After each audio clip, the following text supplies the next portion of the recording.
Épisode 2.23 Médium spirituel. Comment reconnaissons-nous les dons de médium? Bonne écoute!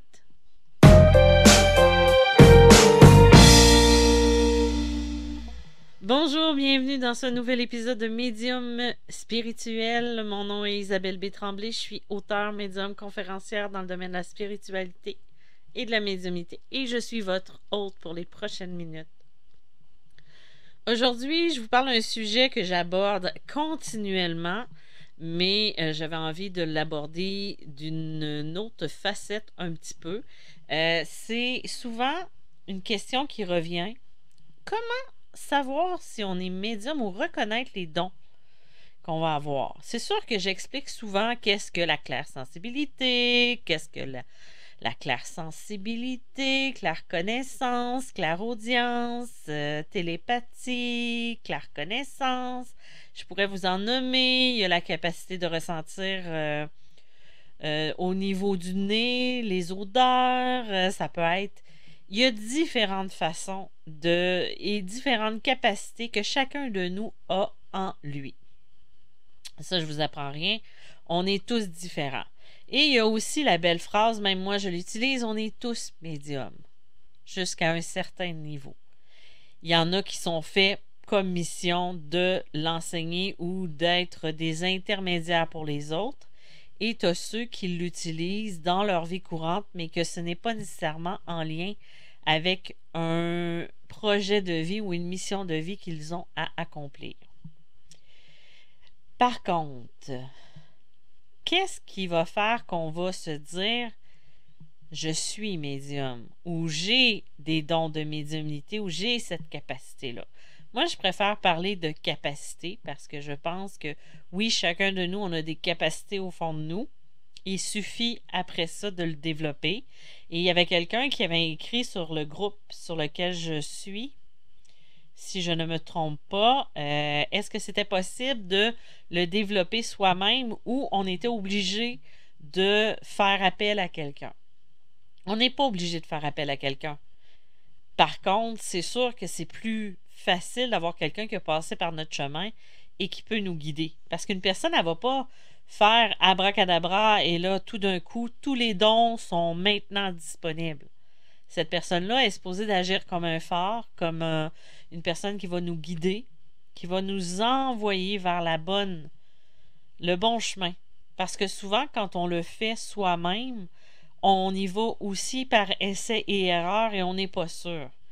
C'est sûr qu'une personne ne pourra pas confirmer beaucoup de choses, c'est-à-dire elle ne nous dira pas, ben, est-ce que tu as vu si c'est correct? Parce qu'on ne l'a pas vu.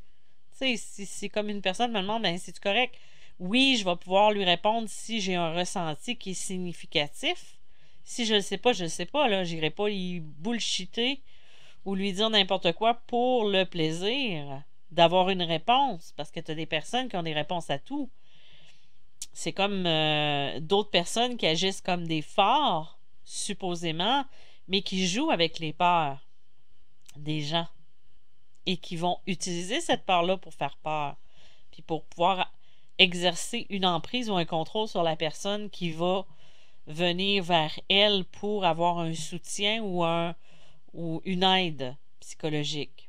Ou peut-être pas une aide psychologique, mais une aide au niveau spirituel.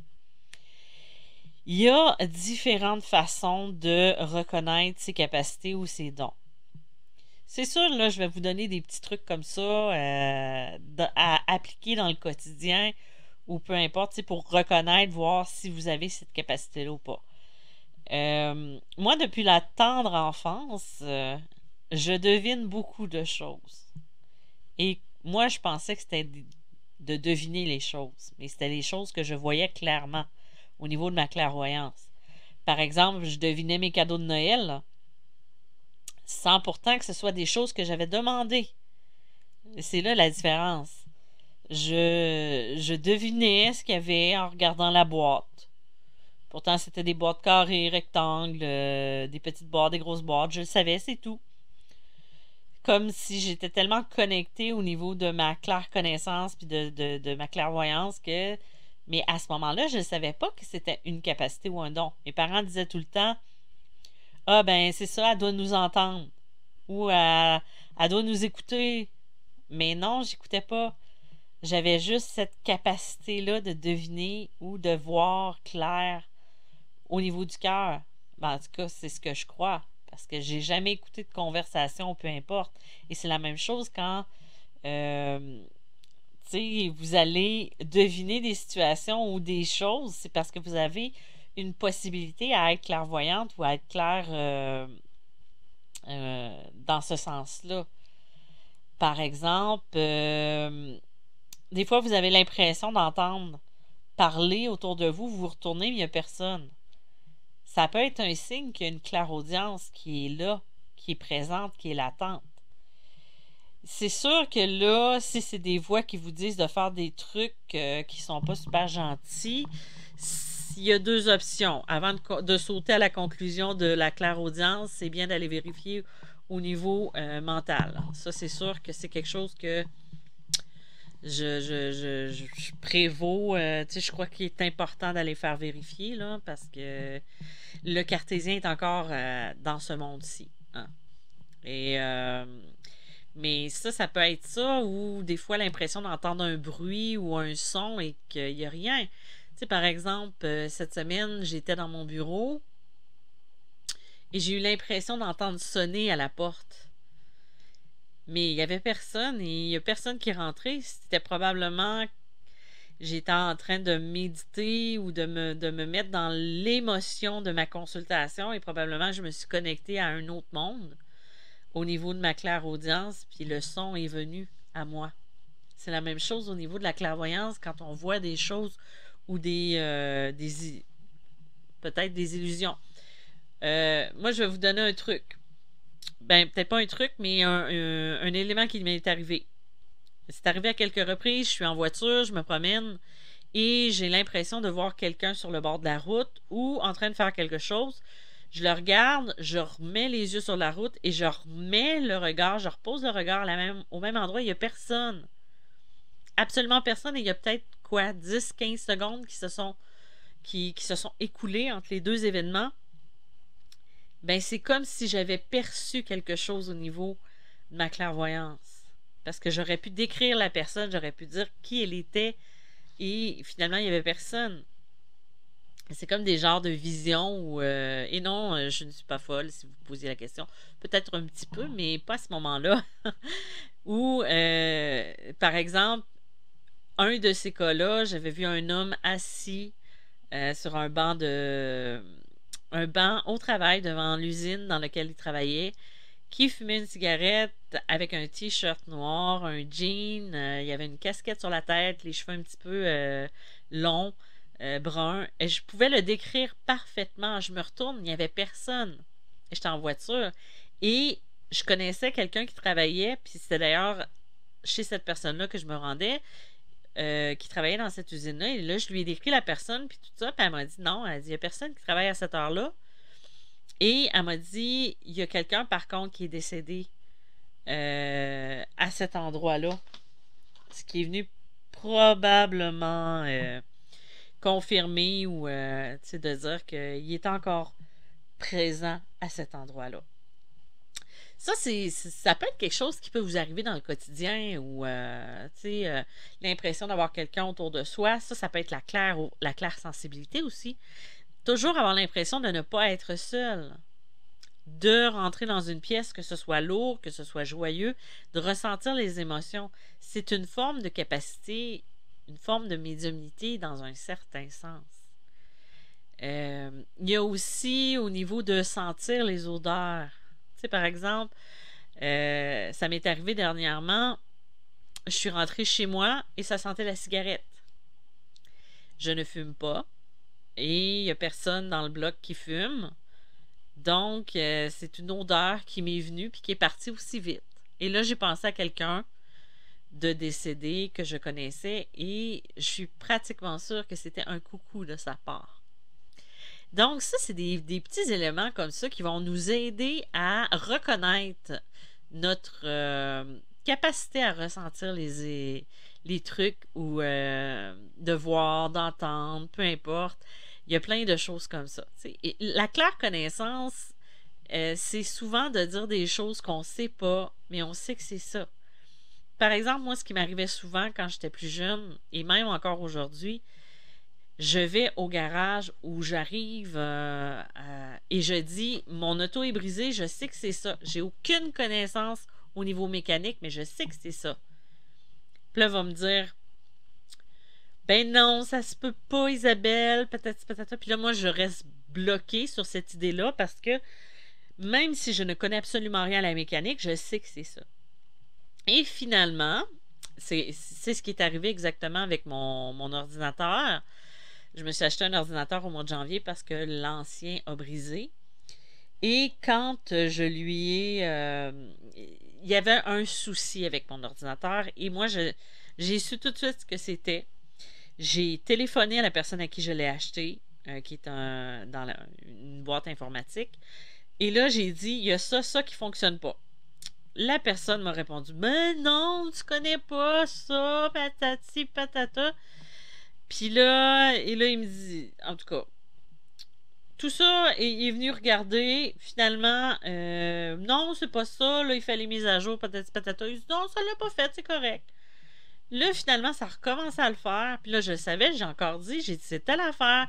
Non, non, non. Là, il vérifie tout. Puis finalement, il trouve rien. Et là, ça le refait une dernière fois. Et là, j'ai dit, c'est ça. Et finalement, en faisant les tests, c'était ça depuis le début. Je le savais. Même si j'ai aucune connaissance informatique, ben non, ça c'est pas vrai. Par exemple, je suis quand même très débrouillarde en informatique, mais je veux dire, en ce sens-là, c'est sûr que tout ce qui est interne et tout ça, j'ai aucune connaissance et je savais que c'était telle chose qui pouvait être brisée ou qui ne fonctionnait pas. Donc ça, je le savais. Donc je l'ai mis et finalement, il a dû se rendre à l'évidence que j'avais raison depuis le début. Depuis le début. Donc, finalement, je me suis fait confiance. Mais tu sais, c'est comme quelque chose qu'on sait, mais on ne sait pas pourquoi on le sait. Fait que ça doit vous être arrivé aussi dans votre vie où vous avez eu l'impression, tu sais, ou des fois ça peut être d'être malade. Et là, je parle pas d'hypochondriaque, là, mais tu sais, d'avoir un malaise ou quoi que ce soit, puis d'être certain que c'est ça que vous avez. Puis là, vous allez voir le médecin. Non, non, non, c'est pas ça. Finalement, on finit par faire les tests, puis c'est exactement ce que vous avez. Ça, c'est des exemples un petit peu global qui peut arriver au niveau de la claire connaissance, au niveau de tout ça. Mais rassembler ces trucs-là, puis quand ça devient de plus en plus récurrent, c'est la même chose pour la télépathie. Quand ça devient de plus en plus récurrent, ben là, je pense qu'il y a peut-être un indice que vous avez des dons ou vous avez une capacité à les développer, certaines choses que vous avez en vous, à l'intérieur de vous. Ensuite, pour reconnaître ses dons, ben c'est sûr que pour le développer, tout ça, il y a toujours plein de petits trucs. Vous pouvez faire affaire avec une personne qui va vous guider, qui va vous envoyer dans la bonne voie, qui va vous coacher, ou vous pouvez le faire tout seul. Moi, j'ai passé par là il y a quelques années parce que je ne savais pas vers qui me tourner. C'est faisable. C'est juste que parfois, on n'a pas de point de repère et des fois, on a besoin de quelqu'un pour nous donner le coup de pied dans le derrière qu'on a besoin pour nous envoyer dans la bonne direction. Un truc que je vous conseillerais de faire, puis je le dis tout le temps, c'est d'essayer de prendre des notes, d'essayer d'écrire. Et comme je dis souvent au niveau du coaching, au niveau de, de mes clients et tout ça, il faut établir des bases qui sont solides. Ça me fait rire parce que quelqu'un qui a dit à propos de ce que je ferais ou peu importe, que c'était l'ancien monde, ben c'est drôle, j'ai pas eu la note qui me disait qu'on était rendu dans le monde 2.0. Je me dis que on est encore dans le monde cartésien, il y a encore les mêmes choses, j'ai pas encore vu de changement majeur, mais il n'y a rien que changé. Et faites attention aussi aux gens qui essaient de jouer avec vos peurs pour pouvoir vous contrôler. Ça, je pense que je me répète, mais c'est quelque chose qui est important à la base. Les entités, le négatif sont là, mais ne sont pas partout. ne sont pas dans chaque élément que vous allez prendre. Tu sais, par exemple, c'est pas parce que vous avez acheté un outil divinatoire que le démon s'est emparé de lui, là. C'est le genre de truc que vous devez faire attention et y aller avec la logique aussi. Ensuite, qu'est-ce que je voulais dire? Je crois que j'ai fait le tour de reconnaître ses dons un petit peu. C'est sûr que j'aimerais vous parler un petit peu plus la prochaine fois, peut-être de comment développer, comment... C'est sûr que je rentre pas dans les détails puis que je fais juste survoler le sujet.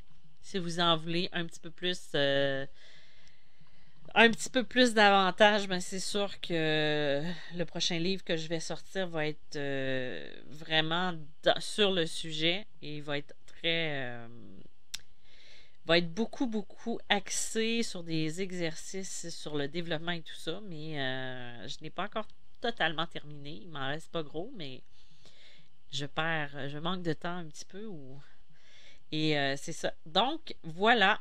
Samedi, j'ai mis en vente sur mon site internet des bracelets de ma collection des archanges en collaboration avec Pensée Présent.